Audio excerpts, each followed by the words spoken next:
राम जी के पक्ष में रहना चाहे, और हर कोई जब राम जी के ही पक्ष में होगा तो क्या राम जी का खेल बनेगा? तो राम जी ने धीरे से भरत जी की ओर देखा तो भरत जी जाकर के विपक्ष में खड़े हो गए। तो शत्रुघ्न भरतानुगामी होने के कारण भरत के पक्ष में गए। और गोस्वामी जी ने लिखा है तावली रामायण में, और 11-11 खिलाड़ी बांट करके 2 दल बन गया और खेल आरंभ हुआ। किसी जी ने भरत जी से पूछा, भरत तुम अपने राघव भैया के विपक्ष में रहना चाहते हो? भरत जी ने कहा, यदि मेरे विपक्ष में रहने से मेरे राघव भैया का खेल बनता है तो मैं विपक्ष में भी खड़ा हो जाऊंगा और अपने राघव भैया का खेल बना दूंगा। और सुनो, जो लाभ विपक्ष में खड़ा होने वाले को मिला है वह पक्ष में खड़ा होने वाले को नहीं मिला है। क्यों? कहा, जो लोग पक्ष में खड़े हैं उनकी दृष्टि हमारी ओर है, और हम भले विपक्ष में खड़े हैं लेकिन हमारे आंखों के सामने तो राम जी दिखाई दे रहे हैं। विपक्ष में भी रह करके जिसकी दृष्टि हमेशा राम जी पर हो वही तो श्री भरत है। और इन भाइयों के बीच में खेल आरंभ हुआ। भगवान श्री रामभद्र ने गेंद पर प्रहार किया। गेंद तेजी से श्री भरत जी के दल में दूसरी ओर गोल करने के लिए बढ़ा, लेकिन भरत जी भी बड़े तेज और चतुर खिलाड़ी हैं। आते हुए गेंद को भरत जी ने रोक लिया और रोक करके उस गेंद पर जोरदार प्रहार किया, दुगुने वेग से प्रहार किया। वह गेंद फिर से वापस राम जी की ओर गोल करने के लिए गया। बहुत तेजी से गेंद को आते हुए राम जी ने अपनी ओर देखा, लेकिन राम जी ने गेंद को रोका नहीं, सीधे गोल हो जाने दिया। और जैसे राम जी की तरफ गोल हुआ, राम जी उछल करके ताली बजाने लगे। ताली बजाकर कहते हैं, जल्दी से खजाने को खोलो, ब्राह्मणों को धन लुटाओ, मेरा भरत जीत गया, मेरा भरत जीत गया, मेरा भरत जीत गया। राम जी खुशी मनाने लगे, ब्राह्मणों को धन संपदा लुटाने लगे। महाराज श्री दशरथ महल के ऊपर से यह खेल देख रहे थे। दौड़े दौड़े नीचे आए, श्री रामभद्र को गले से लगाकर धीरे से कान में पूछा, बेटा मैं जब देखता हूं तब तुम अपने भरत से हारते रहते हो, बेटा किसी से हारना अच्छी बात होती है क्या? तो राम जी ने धीरे से कान में कहा, पिताजी क्या किसी को जिताना अच्छी? और आपके बीच में बचपन में बहुत खेल हुए, खेल कोई भी रहा हो राघव भैया, लेकिन हर खेल का निर्णय एक ही हुआ है। आप हर खेल में हार जाते थे और अपने भरत को जिता देते थे। मैं प्रभु कृपा रीति जिय जो ही, मैं प्रभु कृपा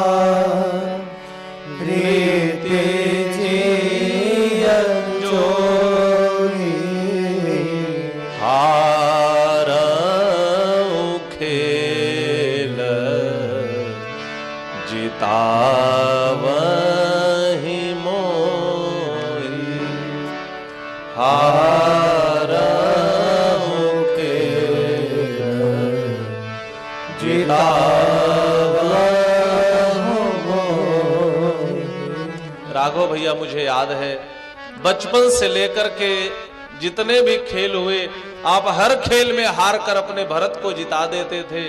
राघव भैया, एक बार इस जीवन के खेल में भी आप हार जाओ और भरत को जिता दो, आप अयोध्या वापस चलो। लेकिन बचपन के हर खेल में राम जी ने भरत को भले जिताया होगा, लेकिन चित्रकूट में जब जीवन का खेल आरंभ हुआ तो राम जी ने क्या किया, उसकी चर्चा हम लोग वहीं करेंगे। क्या कर रहे हैं? देखो भैया, सीटी ना है। बोलिए श्री राघवेंद्र सरकार की, श्री जनकराज किशोरी की। आप लोग भी जरा जोर से एक बार जय घोष बोले। बोलिए श्री हनुमंत लाल जी महाराज की जय। निवेदन कर रहा था, चारों भैया कुछ बड़े हुए, यज्ञोपवीत संस्कार हुआ। गुरुदेव वशिष्ठ के आश्रम में चारों भैया अध्ययन करने के लिए गए।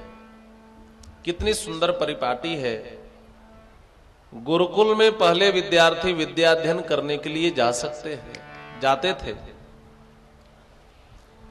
और गुरुकुल में जाने का सबसे बड़ा लाभ यह था कि गुरु पहले केवल किताबी ज्ञान नहीं दिया करते थे, पहले के आचार्य किताब ज्ञान के साथ साथ अपने आचरण से शिष्य को ज्यादा शिक्षा देते थे। और उसका परिणाम यह होता था कि विद्यार्थियों को बहुत दिन तक स्वाध्याय की जरूरत नहीं पड़ती थी, अल्प काल में ही वह विद्याओं में पारंगत हो जाया करते थे। भगवान श्री राम भी गुरुगृह गए पढ़न रघुराई, अल्पकाल विद्या सब पाई।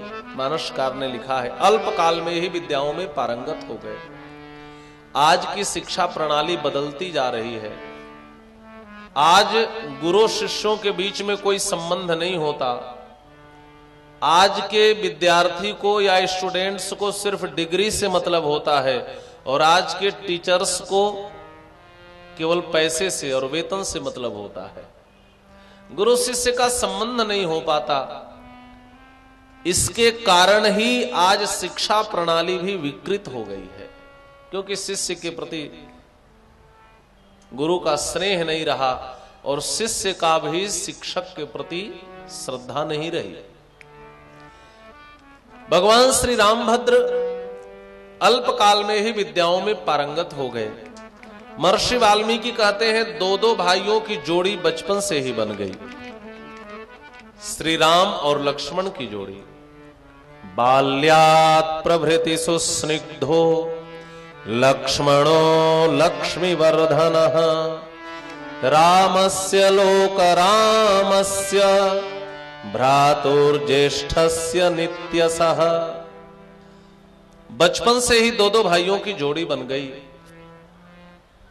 बाल्यात् प्रभृति सुस्निग्धः, बचपन से ही प्रभु श्री रामभद्र का स्नेह लक्ष्मण को मिलता था। लक्ष्मण से प्रभु श्री रामभद्र का इतना स्नेह था कि महर्षि वाल्मीकि ने लिखा है कि लक्ष्मण जो है वह प्रभु श्री रामभद्र के बहिश्चर प्राण है। लक्ष्मणो लक्ष्मी संपन्नो बहिः प्राण इवापर न च तेन विना निद्राम लभते पुरुषोत्तमः। और सच है, प्राण के बिना किसी को नींद आ सकती है क्या? प्राण के बिना कोई भोजन कर सकता है क्या? प्राण के बिना तो शरीर मृत की तरह होता है। बचपन में यदि रात्रि में लखन भैया का पर्यंक दूर हो जाए तो प्रभु श्री रामभद्र को रात भर नींद नहीं आती थी। प्रभु श्री राम जब भोजन करने बैठते और लक्ष्मण नहीं दिखता तो राम जी एक और भोजन नहीं कर पाते थे। मृष्टमन्नमुपानीतम अश्नाति नहितम बिना। प्रभु श्री रामभद्र को भैया लक्ष्मण के बिना एक और भोजन नहीं किया जाता था, ऐसा महर्षि वाल्मीकि लिखते हैं। आज भले लोग कह दें कि तुम मुझे प्राण से दुगुने प्रिय हो, तुम मुझे प्राण से अधिक प्रिय हो, लेकिन सच्चे अर्थों में लक्ष्मण ही राम जी के प्राण की तरह थे और राम जी प्राण की तरह मानते थे। आज लोग कहते भले हैं, अच्छी बात यह है कि आज प्राण बुरा नहीं मानता, नहीं तो प्राण कह देता जब हमसे वही ज्यादा प्रिय है तो तुम उन्हीं के साथ जियो, मेरी क्या जरूरत है। लेकिन लक्ष्मण के प्रति प्रभु श्री रामभद्र का ऐसा आगाध स्नेह और प्रेम है। कभी कभी प्रभु श्री रामभद्र शिकार खेलने जाते थे तो लखन भैया भी घोड़े पर अपने राघव भैया के पीछे पीछे बैठ करके जाते थे। राम जी शिकार करते तो लखन भैया क्या करते कि लखन भैया अपने राघव भैया की रक्षा के लिए जाते थे। महर्षि वाल्मीकि लिखते हैं, यदाहि हयमारूढ़ो मृगयाम याति राघवः अथैनम पृष्ठतोभ्येति सधनुः परिपालयन्। लखन भैया घोड़े पर बैठकर धनुष पर बाण चढ़ा करके अपने राघव भैया की रक्षा के लिए जाते थे। बचपन से इतना प्रेम, और जितना प्रेम श्री रामभद्र का भैया लक्ष्मण के प्रति था, उतना ही प्रेम श्री भरत जी का शत्रुघ्न के प्रति था। ये चारों भाई धीरे धीरे बड़े हुए। सर्वे ज्ञानोपसंपन्नाः सर्वे समुदिता गुणैः तेषामपि महातेजा रामः सत्य पराक्रमः।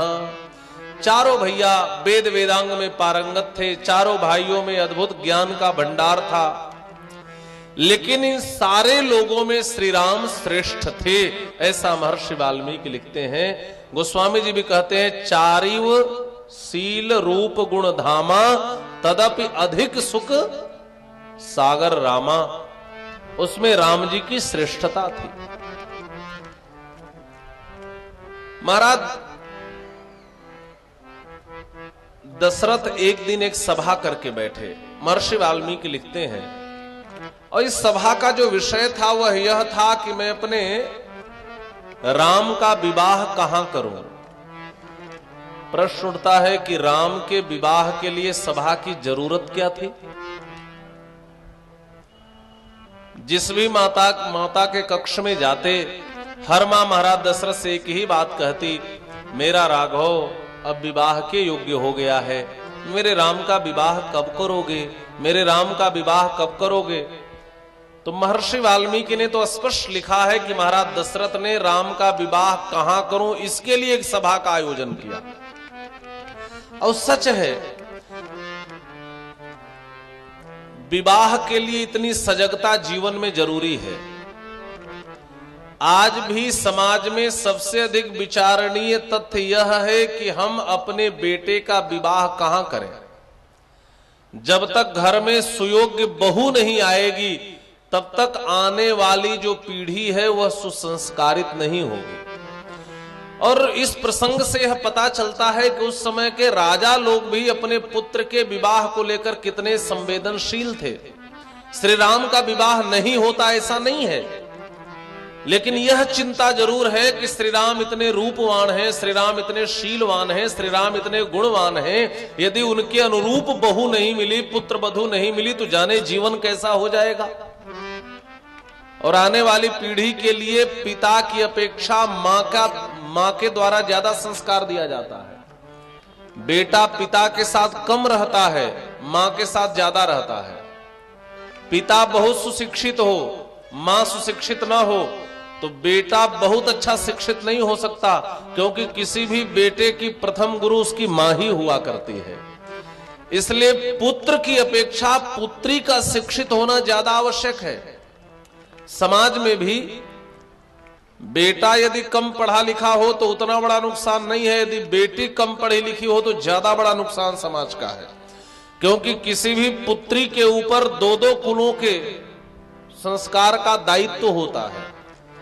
जैसे श्री जानकी जी को जब महाराज जनक ने देखा है तो पुत्री पवित्र किए कुल दो। जानकी जी का जो चरित्र है वह दोनों कुलों को पवित्र करने वाला चरित्र था। इसलिए उस समय के राजा लोग भी बहुत विचार करके विवाह करते थे। महाराज दशरथ ने मैं अपने राम का विवाह कहां करूं, इसके लिए एक सभा का आयोजन किया है।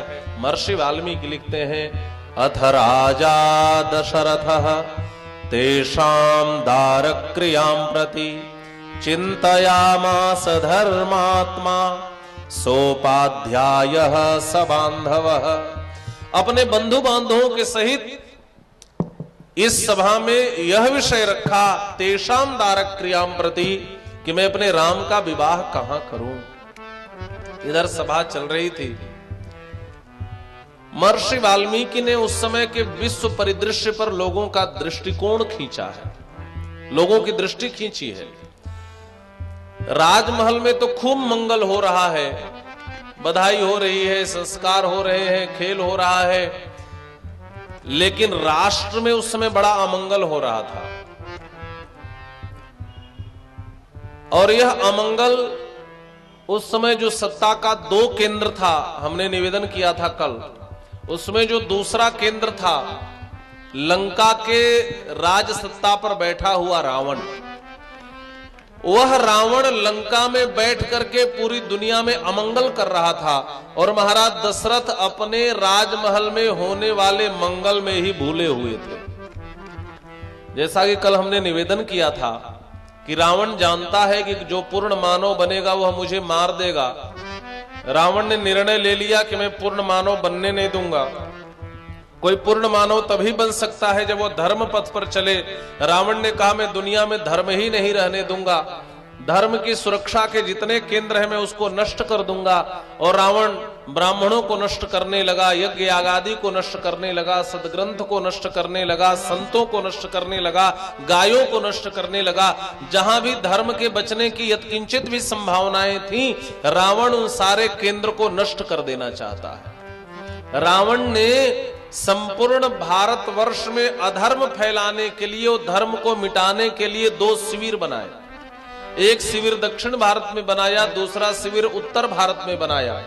दक्षिण भारत में शूर्पणखा के नेतृत्व में नासिक में खरदूषण त्रिसरा कंपन के साथ 14,000 सुशिक्षित सैनिक को रावण ने रख दिया और उत्तर भारत में इसी बक्सर में ताड़का के नेतृत्व में मारीच और सुबाहु जैसे दुष्टों को रख दिया, ताकि दक्षिण और उत्तर भारत में कहीं भी कोई धर्म कर्म यज्ञ याग आदि न हो सके। और जब ऐसे धर्म कर्म नहीं होंगे तो धर्म नहीं बचेगा, तो मनुष्य का जीवन स्तर निम्न हो जाएगा। वह पशु नहीं, पशुओं से भी निम्न स्तर में जीने लगेगा। और जब कोई मानव ही नहीं रह पाएगा, आकृति से भले मानव रह जाए, प्रकृति से मानव नहीं रहेगा, तो यह रावण मर नहीं सकता है। ऐसा नहीं कि रावण में केवल दुर्गुण थे, रावण में कुछ सद्गुण भी थे, लेकिन यह रावण उन 2 सद्गुणों का भी दुरुपयोग करता था। होता है कभी कभी समाज में सद्गुणों का भी दुरुपयोग देखा जाता है। शस्त्र का ज्ञान होना यह सद्गुण है, शास्त्र का ज्ञान होना यह सद्गुण है, और रावण में यह दोनों सद्गुण थे। लेकिन रावण जहां अपने शस्त्र ज्ञान के बल पर बड़े बड़े वीरों को डराता था, सताता था, वहीं रावण अपने शास्त्र ज्ञान के बल से बड़े बड़े ज्ञानियों को डराता था और सताता था। उस समय पूरे विश्व में ऐसा कोई वीर नहीं था जो रावण से शस्त्र के बल पर रावण से जीतने की क्षमता रखता हो, जीतने में सफल हो पा रहा हो, या कोई ऐसा विद्वान जो रावण से शास्त्र में सीधी टक्कर ले सके। ऐसा नहीं है कि उस समय बुद्धिजीवी ज्ञानी या वीर लोग नहीं थे, सब थे। लेकिन राम जी के अवतार के समय की स्थिति बड़ी गंभीर थी। जो भारत के ज्ञानी थे, जो भारत के वीर थे, जो भारत के विद्वान थे, जो भारत के बुद्धिजीवी थे, वो सब आपस में ही लड़ रहे थे।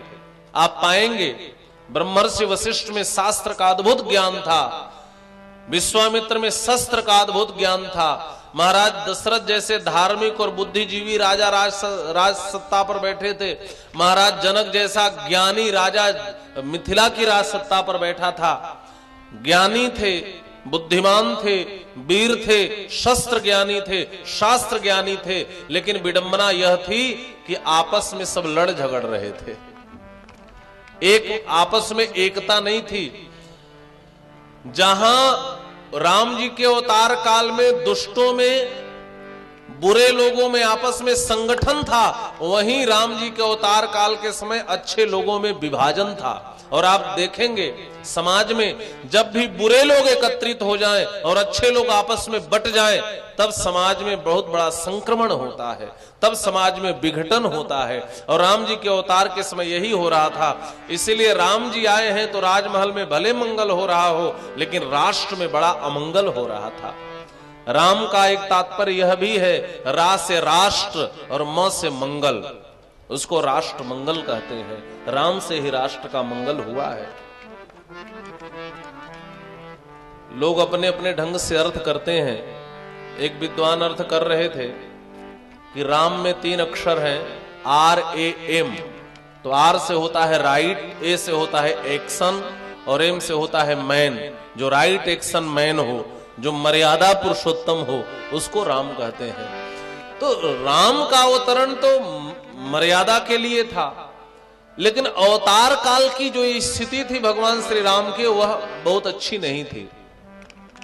और अक्सर होता है, आप पाएंगे दो बुद्धिजीवी आपस में मिलते हैं तो उन दोनों के विचार कभी नहीं मिल पाते। इसीलिए अदम गुंडवी साहब ने कहा है, मुक्तिकामी चेतना अभ्यर्थना इतिहास की, ये समझदारों की दुनिया है विरोधाभास की। जहां दो समझदार जुटेंगे वहां विरोधाभास हो जाता है। तो ये सारी स्थितियां थी। उधर रावण और बाली में बड़ी मित्रता थी, दुष्टों में संगठन था, और ये स्वाभाविक है, बुरे लोगों में तुरंत संगठन बन जाता है। आप पाएंगे जितने भी दुष्ट लोग हैं वो तुरंत आपस में मिल जाते हैं। चोर चोर में दोस्ती हो जाती है, डाकू डाकू में दोस्ती हो जाती है, नशेड़ी नशेड़ी में दोस्ती हो जाती है। एक गांजा पीने वाला गांव में आए तो सारे गजेड़ी शाम को पेड़ के नीचे दिखाई देने लगते हैं, उनका संगठन तुरंत बन जाता है। लेकिन अच्छे लोगों में जल्दी संगठन नहीं बन पाता, अच्छे लोग जल्दी एक नहीं हो पाते। इसका कारण क्या है? इसका कारण है अच्छे लोगों में प्रदर्शन की होड़ होती है। मैंने कुछ भी किया है तो मुझे दुनिया के लोग जाने कि मैं यह करने वाला हूं, और यह प्रदर्शन की होड़ सद्गुणियों में एकता नहीं होने देती, और जो संगोपन की वृत्ति है वह दुर्गुणियों को एक करके रखती है। जब राष्ट्र के में ऐसा विघटन चल रहा था तो उस समय राष्ट्र की समस्या से मुक्ति दिलाने का प्रयास इसी बक्सर से आरंभ हुआ, और उसका प्रयास महामुनि विश्वामित्र ने किया। महामुनि, और आप पाएंगे महाराज दशरथ बेटे के विवाह की चिंता लेकर बैठे हैं। अथ राजा दशरथः तेषां दारक्रियां प्रति चिंतयामास धर्मात्मा सोपाध्यायः स बांधवः। महाराज दशरथ बेटे के विवाह की चिंता में है, और उधर महाराज जनक बेटी के विवाह की चिंता में है। मैं बेटी का विवाह कहां करूं? अयोध्या कांड के अंतिम सर्ग में श्री सीता जी मां अनुसुईया से अपने स्वयंवर की चर्चा सुनाते हुए कहती हैं कि जब मेरी अवस्था विवाह के योग्य हो गई तो मेरे पिताजी भी बहुत चिंतित थे। पति संयोग सुलभम वयम दृष्ट्वा च मे पिता चिंतामभ्यगमद्दीनो वित्तनाशादि बाधनः। तो मेरे पिताजी भी चिंतित थे। तो जो राज सत्ता पर बैठे लोग थे वह तो बेटी और बेटे के विवाह की चिंता में निमग्न थे। तब राष्ट्र की चिंता इसी धरती से एक संत ने की थी, महामुनि विश्वामित्र ने की थी। मानसकार उसका शब्द चित्र खींचते हैं। विश्वामित्र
विश्वामित्र महामुनि ज्ञानी बसहि विपिन शुभ आश्रम जानी। गाधि तनय मन चिंता व्यापी हरि बिनु मरहिन निशिचर पापी। महामुनि विश्वामित्र भी एक राष्ट्र कल्याण के लिए यज्ञ कर रहे हैं। लेकिन महामुनि विश्वामित्र यज्ञ अपने पुरुषार्थ के बल पर पूर्ण करना चाह रहे हैं। आप पाएंगे राम जी के अवतार काल के समय विश्वामित्र से बड़ा कोई पुरुषार्थी नहीं था। अभी समय मिलेगा तो चर्चा करूंगा। इतने बड़े पुरुषार्थी थे कि उन्होंने नूतन सृष्टि की रचना आरंभ कर दी थी कि मैं नया सृष्टि का सृजन कर दूंगा, ऐसा पुरुषार्थी। लेकिन विश्वामित्र जी के जीवन में एक दिन एक सत्य का उदय हुआ कि यज्ञ कर्म अपने पुरुषार्थ के बल पर कभी पूर्ण नहीं हो सकता। यज्ञ कर्म जो है वह परमात्मा की कृपा से ही पूर्ण हो सकता है। कोई व्यक्ति यह सोचे कि यज्ञ मैं पुरुषार्थ से पूरा कर लूंगा, तो यह संभव नहीं है जब तक भगवत कृपा न हो। रोज कोई न कोई विघ्न डाल देता है। महामुनि विश्वामित्र समर्थ है। महामुनि विश्वामित्र सोचते हैं मारने को तो मैं मार दूंगा, लेकिन जब यज्ञ में दीक्षित होकर बैठता हूं तो कायिक वाचिक मानसिक कोई हिंसा नहीं कर सकता। और दूसरा कारण यह है, यदि मैं मार भी दूंगा तो राक्षस मरेंगे, पापी मरेंगे, तो फिर तो पापी के घर में ही जन्म लेंगे, फिर तो राक्षस बन के जन्म लेंगे। कोई ऐसा मिलता जो इनको मार देता और मारकर तार देता तो ये फिर जन्म लेकर राक्षस के घर दोबारा नहीं आते। और यह भगवान को छोड़कर कोई हो नहीं सकता। हरि बिनु मरहि न निश्चर पापी, क्योंकि जो निश्चर पापी हैं ये हरि के बिना मर करके तरने वाले नहीं है। जब हरि मारकर तार देते तो समस्या का समाधान हो जाता। तो महामुनि विश्वामित्र सोचने लगे कि हरि मिलेंगे कहां इन निशाचरों को मारने के लिए। ध्यान लगाया तो क्या पाया? महामुनि विश्वामित्र ने पाया, अरे परमात्मा तो महाराज दशरथ के पुत्र के रूप में अवतार लेकर इस धरती पर आ गए हैं। हृदय में आनंद से भराया। महामुनि विश्वामित्र ने तुरंत निर्णय ले लिया, मैं जाऊंगा महाराज दशरथ के यहां और जो परमात्मा पुत्र बन करके आए हैं उस श्री राम को मांग करके लाऊंगा। महामुनि विश्वामित्र चल पड़े। एक बात निवेदन करो, दोनों यज्ञ करता है। महामुनि विश्वामित्र भी हैं और महाराज दशरथ भी हैं। महामुनि विश्वामित्र का यज्ञ निष्काम यज्ञ है और महाराज दशरथ का यज्ञ सकाम यज्ञ था। सकाम यज्ञ था ना, पुत्र काम शुभ यज्ञ करावा, काम यज्ञ था, सकाम यज्ञ था। अच्छा आप बताएं, निष्काम यज्ञ श्रेष्ठ होता है कि सकाम यज्ञ श्रेष्ठ होता है? बोलिए जरा। निष्काम यज्ञ श्रेष्ठ होता है। निष्काम यज्ञ तो महामुनि विश्वामित्र कर रहे हैं और सकाम यज्ञ महाराज दशरथ कर रहे हैं। लेकिन सकाम यज्ञ करने वाले के यहां निष्काम यज्ञ करने वाला एक याचक बनकर आ रहा है। इसका मतलब क्या हुआ? इसका मतलब यह हुआ कि निष्काम यज्ञ तो श्रेष्ठ है, लेकिन उस निष्कामता से सकामता ज्यादा श्रेष्ठ हो सकती है। कैसे? का वैसे जब हमारी कामना ईश्वर को पाने की हो जाए, उस निष्काम यज्ञ से वह सकाम यज्ञ श्रेष्ठ होता है जिसमें ईश्वर को पाने की कामना होती है। और महाराज दशरथ का सकाम यज्ञ महामुनि विश्वामित्र के निष्काम यज्ञ से श्रेष्ठ था, क्योंकि ईश्वर को पाने की कामना थी। और आप पाएंगे सकाम यज्ञ करने वाले दशरथ के यहां आज निष्काम यज्ञ करने वाले महामुनि विश्वामित्र याचक की तरह मांगने के लिए आ रहे हैं। जिस भगवान को पाने के लिए महल छोड़कर जंगल गए थे, भगवान ने भी क्या आनंद लिया। भगवान जंगल में नहीं मिले विश्वामित्र को, भगवान महल में प्रकट होकर आ गए। भगवान तो महल में ही आ गए। और जो महल छोड़कर जंगल गए थे भगवान को पाने, आज वह जंगल छोड़ करके फिर से महल में भगवान को पाने के लिए आ रहे हैं। प्रश्न उठता है, महाराज दशरथ गृहस्थ हैं और महामुनि विश्वामित्र विरक्त बनकर के ईश्वर को पाने गए हैं, तो विरक्त श्रेष्ठ है कि गृहस्थ श्रेष्ठ है? अच्छा भगवान को यदि जन्म लेना हो तब तो किसी गृहस्थ के यहां ही जन्म लेंगे, विरक्त के यहां तो जन्म नहीं लेंगे। या किसी भी साधु संत को भी जन्म लेना हो तो किसी गृहस्थ के यहां ही जन्म लेंगे। आप ऐसे समझे, विरक्त आश्रम श्रेष्ठ आश्रम है। लेकिन कोई गृहस्थ आश्रम में रह करके भी अपना मूल उद्देश्य ईश्वर की प्राप्ति रखता है तो उस विरक्त आश्रम से धन्य गृहस्थ आश्रम है, ऐसा हमारे आचार्यों ने स्वीकार किया है। धन्यो गृहस्थ आश्रम, क्योंकि सारे आश्रम गृहस्थ आश्रम पर निर्भर होते हैं। आप इसको ऐसे समझें, किसी भी शहर से आप गुजरेंगे तो दो मार्ग होते हैं। एक मार्ग होता है बाहर निकल जाने का, उसको बाईपास कहते हैं, और एक मार्ग होता है बाजार के भीतर से होकर निकलने का। ठीक है, दो रास्ते होते हैं ना। तो ज्यादा आसान रास्ता कौन है? जो बाईपास से बाहर से निकल जाए। बाजार से होकर गुजरना कितना कठिन है। बाजार में जब गाड़ी जाती है तो आगे वाला रास्ते से हटता नहीं है, पीछे वाला हॉर्न बजाता रहता है, जल्दी से गाड़ी आगे बढ़ाओ। बाजार में दोनों तरफ भीड़ भरी रहती है, आप गेट खोलेंगे दूसरे को धक्का लग जाएगा, लगेगा ना। और सवारी भी 2-4 लोग घर के बैठे रहते हैं गाड़ी में। इसके बावजूद भी यदि कोई बाजार से गाड़ी निकाल करके मंजिल तक पहुंच जाए तो ज्यादा वीर तो वही माना जाएगा जो बाजार से भी गाड़ी निकालकर मंजिल तक पहुंच जाए। बाईपास से तो कोई निकल सकता है। तो बाईपास से निकलना मानो विरक्त होना है और बाजार से निकलना मानो गृहस्थ होना है। गृहस्थ का यही तो जीवन है। गृहस्थ की गाड़ी बीच बाजार से जाती है, कितनी कठिनाइयां हैं। जो ऊंचे बिल्डिंग वाले हैं, जो ज्यादा रुपए वाले हैं, वह आपकी गाड़ी आगे नहीं बढ़ने देते, वो आगे से खड़े रहते हैं। और जो पीछे वाले हॉर्न बजाते हैं, भाई रास्ता दो, आगे हटो, हमें आगे बढ़ने दो। सवारी रहती है, पत्नी रहती है, बेटे रहते हैं, आप छोड़कर भाग भी तो नहीं सकते, सबको लेकर के जाना है। और बीच बाजार में गाड़ी से उतर भी नहीं सकते, सबको पार भी लगाना है जो आपके भरोसे बैठे हुए हैं। इतनी कठिनाइयों के बावजूद भी जो अपनी गाड़ी को संसार के बाजार से निकाल करके भगवान रूपी मंजिल तक पहुंचा दे, वह तो श्रेष्ठ और धन्य माना ही जाता है।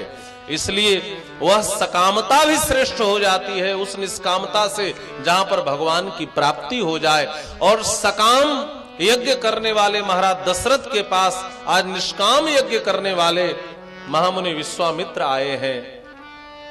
लेकिन महामुनि विश्वामित्र आए तो दशरथ जी से कहते हैं, महाराज यज्ञ तो हम दोनों ने किया है, लेकिन आप यज्ञ किए थे ईश्वर को पाने के लिए और मैं यज्ञ कर रहा हूं ईश्वर को पहचानने के लिए, ईश्वर को जानने के लिए।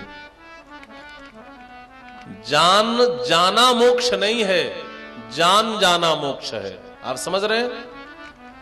इस जान का, प्राण का चला जाना मोक्ष नहीं है, ईश्वर को जान लेना मोक्ष है। तो जान जाना मोक्ष नहीं है, जान जाना मोक्ष है, एक संत ने कहा है।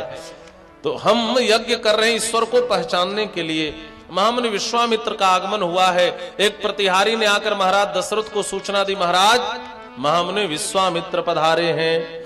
महर्षि वाल्मीकि ने लिखा है, तस्य चिंतयमानस्य मंत्री मध्ये महात्मनः अभ्यागच्छन् महातेजा विश्वामित्रो महामुनि। जहां चिंतन चल रहा था, जहां चिंता चल रही थी, एक बात और आप समझ लें, यदि आपने भगवान के लिए चिंता की तो भगवान तुरंत आपकी चिंता दूर कर देंगे। मैं अपने बेटे श्री राम का विवाह कहां करूं, इसकी चिंता थी, और जब पिताजी को चिंतित देखा तो तुरंत प्रेरित कर दिया कि भाई जो विवाह कराने वाले हो जल्दी से पहुंच जाएं। तो मानो विश्वामित्र जी, महर्षि वाल्मीकि ने अगला ही श्लोक तुरंत लिखा है, तस्य चिंतयमानस्य विश्वामित्रो महामुनि अभ्यागच्छन् महातेजा। विश्वामित्र, वहां पर ही महामुनि विश्वामित्र पहुंचे हैं। प्रतिहारी ने सूचना दी तो एक बार तो महाराज दशरथ का हृदय कांप गया। क्यों? क्योंकि महामुनि विश्वामित्र का दूसरा आगमन है अयोध्या में। एक बार आए तो राजा हरिश्चंद्र को शमशान तक पहुंचा दिया, कफन से भी कर वसूलने, मुर्दे से भी कफन का कर वसूलते थे, पत्नी को दूर कर दिया, बेटे के मृत पट से भी, कफन से भी कर लेना पड़ा था। उस समय के राजा हरिश्चंद्र थे। अयोध्या के रामलीला वाले एक बात कहते हैं कि महाराज दशरथ सोचने लगे कि शायद हमारे खानदान में चंद्र लगाना सूट न करता हो।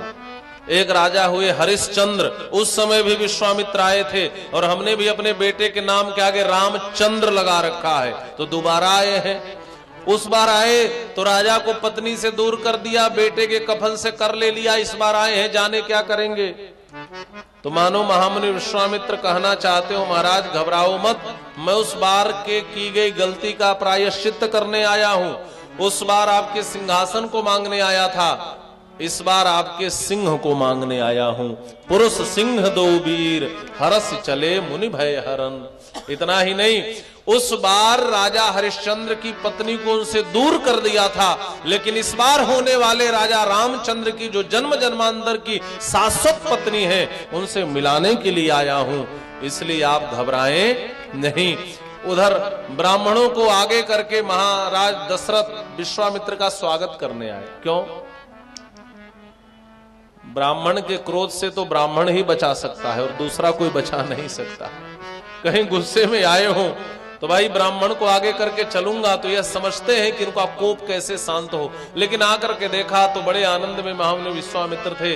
चरण पकड़ लिया, प्रणिपात किया है, लाकर के सिंहासन पर बिठाया, पादर्घ आचमन से स्वागत किया, चरण के पास हाथ जोड़कर बैठ गए और कहते हैं महाराज अद्य में सफलम जन्म जीवितम च सुजीवितम। महाराज आज मेरा जन्म लेना सफल हो गया, क्योंकि आप जैसा महामुनि स्वयं चल करके हमारे राष्ट्र में राज्य में पधारा है। इतनी विनम्रता जब महामुनि विश्वामित्र ने महाराज दशरथ की देखी तो महामुनि विश्वामित्र ने बड़ी प्रशंसा की है। राजन, आज आपकी प्रशंसा ने मेरे हृदय को जीत लिया, आज आपकी विनम्रता ने मेरे हृदय को जीत लिया, ऐसी प्रशंसा की है। आपका संस्कार मुझे अभिभूत कर रहा है, और सच है जीवन में संस्कार का होना बहुत आवश्यक है। इसलिए हमारे भारतीय परंपरा में 16 संस्कार होते थे। संस्कार होना चाहिए, और संस्कार के 2 उत्स हैं हमारे जीवन में। संस्कार के आने के 2 माध्यम हैं, एक माध्यम वंश परंपरा से है और दूसरा माध्यम गुरु परंपरा से है। महामुनि विश्वामित्र ने कहा राजन, आपके भीतर जो संस्कार दिख रहे हैं यह दोनों परंपरा से आया है। आप ऐसे वैसे वंश के नहीं हैं। महावंश प्रसूतस्य और वशिष्ठ व्यपदेशिनः। आपका कोई गुरु को येरा गैरा नत्थो खैरा लल्लू जगधर बुद्धू पंच कल्याणी नहीं है। वशिष्ठ व्यपदेशिनः, वशिष्ठ जैसा ब्रह्मर्षि जिसका गुरु हो उसके भीतर ऐसा संस्कार नहीं होगा तो किसके भीतर संस्कार होगा। आपने हमारे हृदय को जीत लिया। महाराज सच कहूं तो मैं आपसे कुछ याचना करने आया हूं। महाराज दशरथ ने कहा महाराज आदेश करो, मैं आपकी क्या सेवा करूं। महामुनि विश्वामित्र ने कहा राजन, मैं तब मांगूंगा जब आप पहले प्रतिज्ञा करोगे कि मैं जो मांगूंगा उसको आप दोगे ही दोगे। कुरुस्व राजसार्दूल भव सत्य प्रतिश्रवः। आप प्रतिज्ञा करो कि मैं जो मांगूंगा उसको दोगे ही। महाराज श्री दशरथ ने प्रतिज्ञा करी, महाराज आप जो कहोगे मैं आपको दूंगा। तब महामुनि विश्वामित्र ने कहा राजन, अहम नियममातिष्ठे सिद्ध्यर्थम पुरुषर्षभ तस्य विघ्न करो द्वौतो राक्षसौ काम रूपिणी। मैं एक यज्ञ कर रहा हूं नियम पूर्वक, जिसमें मैं कायिक वाचिक मानसिक कोई हिंसा नहीं कर सकता, लेकिन मेरे उस यज्ञ में कुछ सुशिक्षित दुष्ट राक्षस बाधा डालते हैं। उनके विघ्न से मैं त्रस्त होकर के आपके यहां याचना करने के लिए आया हूं। किसकी याचना? का आप अपने पुत्र राम को मुझे दे दें। मानसकार भी लिखते हैं अनुज के साथ आप मुझे श्री राम को दे दें। अनुज समेत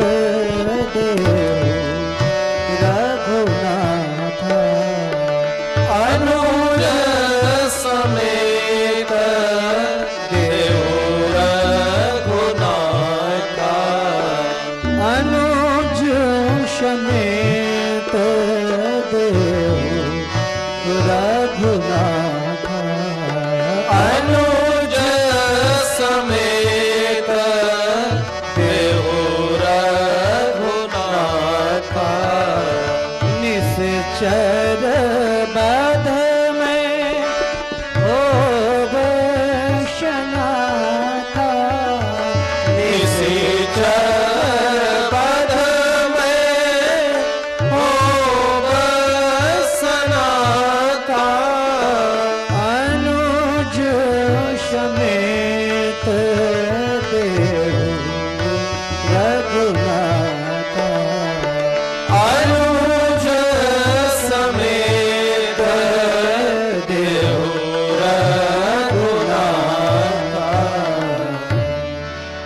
अनुज समेत देहु रघुनाथा, अनुज के साथ हमें रघुनाथ को दे दें। महाराज क्या करोगे? का दो कारण है, एक तो निशिचर वध, निशाचरों का वध होगा, और दूसरा मैं होव सनाथा, मैं भी सनाथ हो जाऊंगा। किसी ने पूछा महाराज आप अनाथ हो क्या? दो प्रकार के अनाथ होते हैं, एक वो जिनका कोई नाथ नहीं होता, पिता जीवित नहीं है, मां जीवित नहीं है, कोई गुरु नहीं है, ये सब अनाथ ही तो हैं। एक तो वह अनाथ होते हैं जिनका कोई नाथ नहीं होता, और दूसरे अनाथ होते हैं जो जल्दी किसी को अपना नाथ नहीं स्वीकार करते। तो विश्वामित्र जी दूसरे प्रकार के अनाथ हैं, यह जल्दी किसी को अभी तक अपना नाथ स्वीकार नहीं कर रहे हैं। और आगे चलकर के आप देखेंगे, यह कहते हैं महाराज मैं सनाथ हो जाऊंगा, और आगे चलकर तब ऋषि निज नाथ ही जी चीन्ही, विद्या निधि कह विद्या दीन्ही। आगे चलकर इन्होंने रघुनाथ को ही अपना नाथ माना है, और सच है दुनिया में अनाथ वही है जिसने रघुनाथ को अपना नाथ नहीं माना। महाराज मैं सनाथ हो जाऊंगा, निशाचरों का वध हो जाएगा। महर्षि वाल्मीकि ने लिखा है, इतना सुनकर के महाराज दशरथ की स्थिति ठीक नहीं रही। महाराज दशरथ का हृदय कांपने लगा, और एक मुहूर्त के लिए महाराज दशरथ मूर्छित हो गए। एक मुहूर्त मतलब 48 मिनट के लिए महाराज दशरथ को मूर्छा आ गई। मुहूर्त मिव निसंज्ञः संज्ञावान निदम अब्रवीत। एक मुहूर्त के लिए मूर्छित हो गए, धड़ाम से नीचे गिर गए। होश आया तो कहते हैं महाराज आपने विचार करके नहीं मांगा। चौथे पन पायो सुतचारी, विप्र बचन नहीं कहे हो बिचारी। आज विप्र कहा माने ब्राह्मण कहा।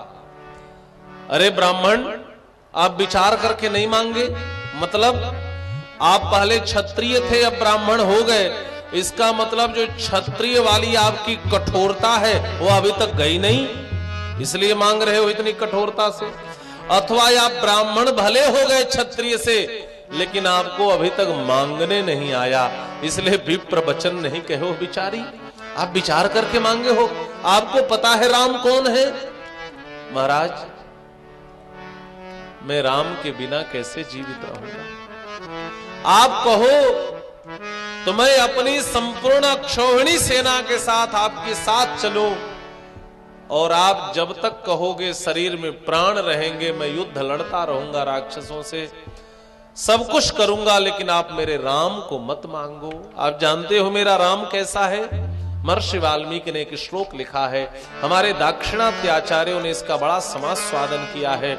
महर्षि वाल्मीकि ने लिखा है, महाराज दशरथ कहते हैं 69 वर्षों में रामो राजीवलोचनः। 69 वर्षों में रामो राजीवलोचनः। मेरा राम अभी 69 वर्ष का है। मतलब एक टीकाकार ने लिखा है कि जब तक क्षत्रिय कुमार 16 वर्ष का न हो जाए तब तक अस्त्र शस्त्र लेकर के वह युद्ध में भाग लेने का अधिकारी नहीं होता है।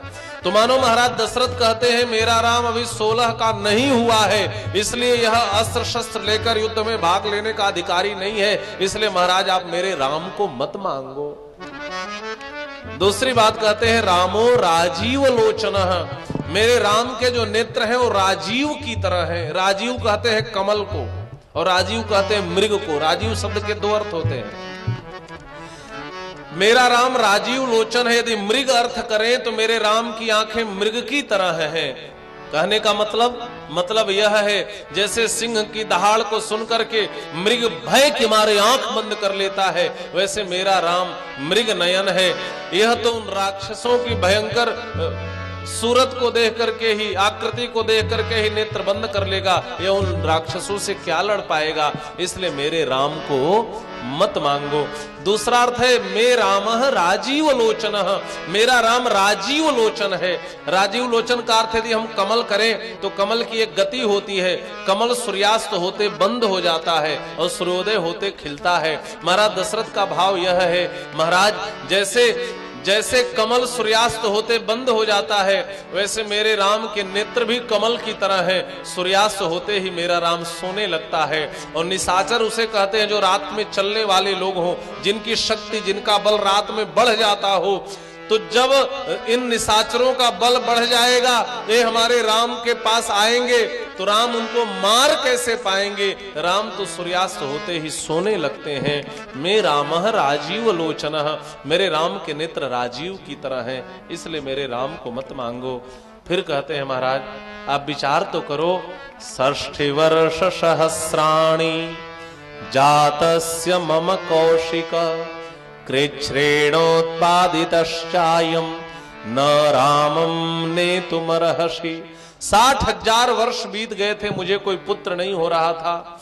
गुरु जी ने उपाय बताया, यज्ञ हमने किया, ऋषि श्रृंग ने आकर यज्ञ करवाया, तो बहुत मुश्किल से इस चौथेपन में मुझे पुत्र की प्राप्ति हुई है। महाराज आप मेरे राम को मत मांगो। बालम में तनयम ब्रह्मन नैव दास्यामि पुत्रकम, मेरा राम अभी बालक है, मेरा बालक राम उनसे युद्ध की योग्यता कैसे रख सकता है? इसलिए हे महाराज आप मेरे राम को मत मांगो। गोस्वामी जी ने भी चित्र खींचा है, चौथे पन पायो सुतचारी, विप्र वचन नहीं कहे हो बिचारी। मांगना है तो राम के बदले में कुछ भी मांग लो। मानो महामुनि विश्वामित्र ने पूछा राम के बदले में क्या दे सकते हो? तो कहा मांगो भूमि, संपूर्ण जमीन दे दूंगा, बस राम की इतनी कीमत है। कहने मांगो भूमि धेनु, गाय भी ले जाओ, बस इतनी ही कीमत है। कहा नहीं, धेनु धन कोशा, राजकोष भी दे दूंगा, बस महाराज राम की इतनी ही कीमत है। कहा नहीं, मांगो भूमि धेनु धन कोशा, सर्वस देऊ आज सहरोषा, देह प्राण ते प्रिय कछु नाही, देह भी दे सकता हूं और प्राण भी दे सकता हूं। सो मुनि देव निमिष एक माही, लेकिन सब सुत प्रिय मोहि प्राण की नाई। राम देत नहीं बनई गोसाई। यह नहीं कहा कि नहीं दूंगा। जो लोग यह कहते हैं, यह कहा राम देत नहीं बनई गोसाई, राम को देते नहीं बन रहा है। महाराज आप जरा विचार करो, आप मेरे राम को मांग रहे हो, मैं राम को नहीं दे पाऊंगा। न रामम ने तुम अर्हसि, मैं अपने राम को नहीं दे पाऊंगा। महाराज दशरथ कहते हैं, राघव को मैं न दूंगा, राघव मैं न दूंगा, मुनिनाथ मरते मरते, मुनिनाथ मरते मरते, राघव को मैं न दूंगा, राघव को मैं न दूंगा, मुनिनाथ मरते मरते, मुनिनाथ मरते मरते, मेरे प्राण ना रहेंगे, मेरे प्राण ना रहेंगे, दान करते करते, यह दान करते करते, हो राघव को मैं न दूंगा, राघव को मैं न दूंगा।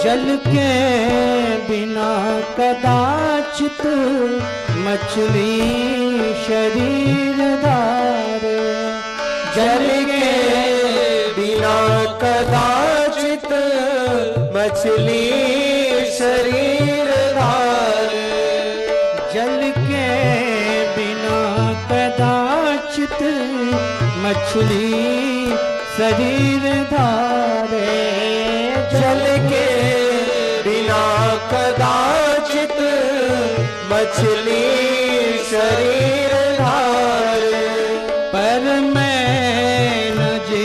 सकूंगा इनको बिना निहारे, पर मैं न जी सकूंगा इनको बिना निहारे।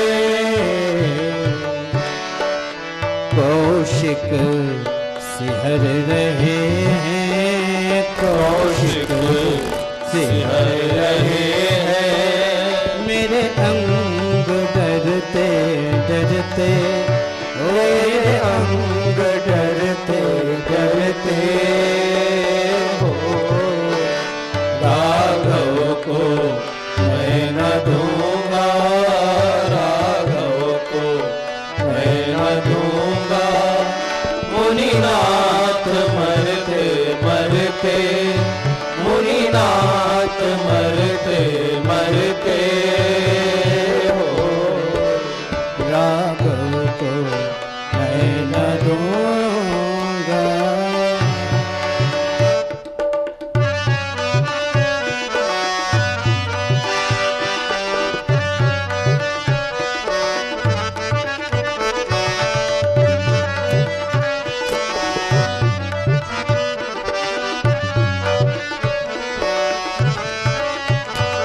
लड़के राम लक्ष्मण कैसे करे लड़ाई, लड़के हैं राम लक्ष्मण कैसे करे लड़ाई।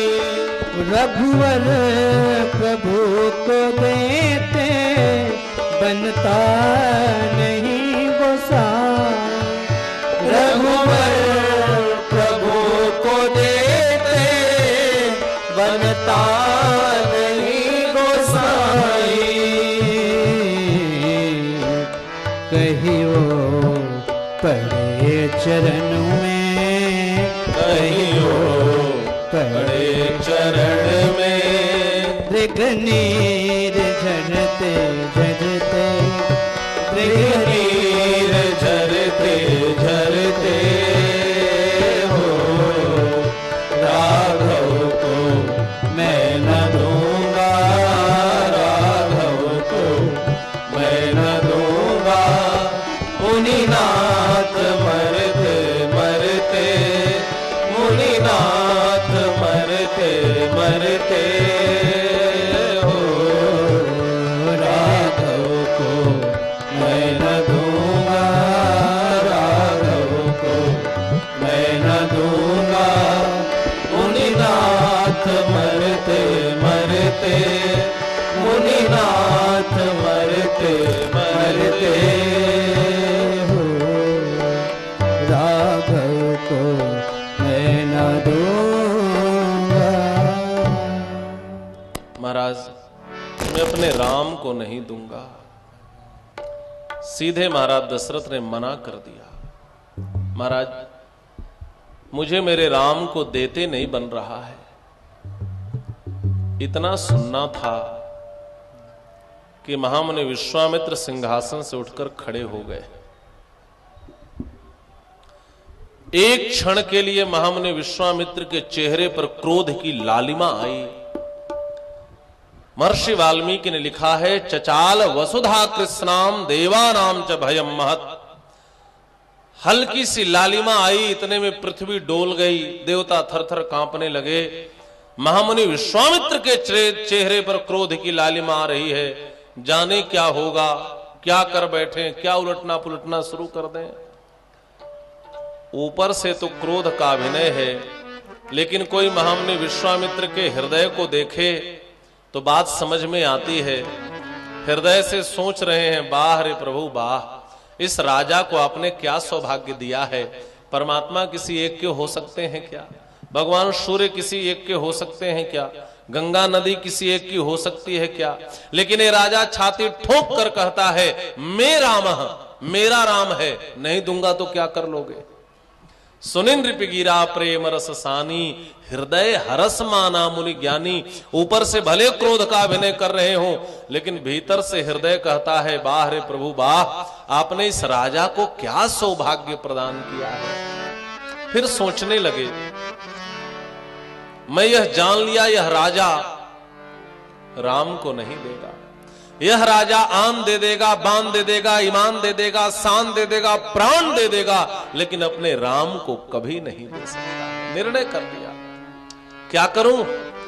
जिस चीज को लेने आया हूं, छीन कर ले जाने में उसकी शोभा नहीं होगी। उसकी शोभा तो याचना करके ले जाने में ही होगी, उसकी शोभा तो मांग करके ही ले जाने में होगी। लेकिन इस राजा ने तो नकार दिया। अब क्या करूं? बहुत समझाया था, तुम्हारे राम परमात्मा है, ईश्वर है, लेकिन ये राजा कुछ नहीं समझा। चारों तरफ दृष्टि दौड़ाई, किससे कहूं, कौन मुझे दिला सकता है? तब जाकर के दृष्टि ब्रह्मर्षि वशिष्ठ पर ठहर गई। मन ही मन शरणापन्न हो गए और सोचने लगे, यह ब्रह्मर्षि यदि चाह जाए तो महाराज दशरथ मुझे राम को दे देंगे। जहां चाह होती है राह निकल आती है। आंख बंद करके मानो मन और मन की भाषा में बात करने लगे। मन ही मन कहते हैं नेत्र बंद करके, हे ब्रह्मर्षि वशिष्ठ, जीवन के क्षेत्र में हमने आपसे अनेक लड़ाइयां लड़ी हैं। आपसे लड़कर मैं ब्रह्मर्षि पद को प्राप्त कर लिया, लेकिन आज सामने खड़े हुए ब्रह्म के पद को नहीं प्राप्त कर पा रहा हूं। श्री राम के चरण से अभी तक दूर हूं। यदि आज आपकी कृपा हो जाती तो इस विश्वामित्र को भी श्री राम की प्राप्ति हो जाती। बड़ी लड़ाई हुई है दोनों में। वाल्मीकि रामायण के 16 सर्गों में इसका वर्णन है। मैं संक्षेप में कथा आपको सुना दूं। विश्वामित्र कभी राजा हुआ करते थे। एक बार तपोवन से गुजर रहे थे एक क्षोणी सेना के साथ। ब्रह्मर्षि वशिष्ठ ने सुना कि राजा इधर से जा रहे हैं, तो आतिथ्य सत्कार करना चाहा। ब्रह्मर्षि वशिष्ठ के आतिथ्य निमंत्रण को सुनकर के विश्वामित्र को बड़ा आश्चर्य हुआ। एक वन में रहने वाला तपस्वी मेरे जैसे राजा का क्षोणी सेना के साथ कैसे स्वागत कर सकता है? कौतूहल बस आतिथ्य स्वीकार कर लिया। वहां पहुंचे तो देखा ब्रह्मर्षि वशिष्ठ के पास एक होम धेनु थी, जो काम धेनु थी। उस काम धेनु को जो जो आदेश दे देते वह काम धेनु प्रकट कर देती।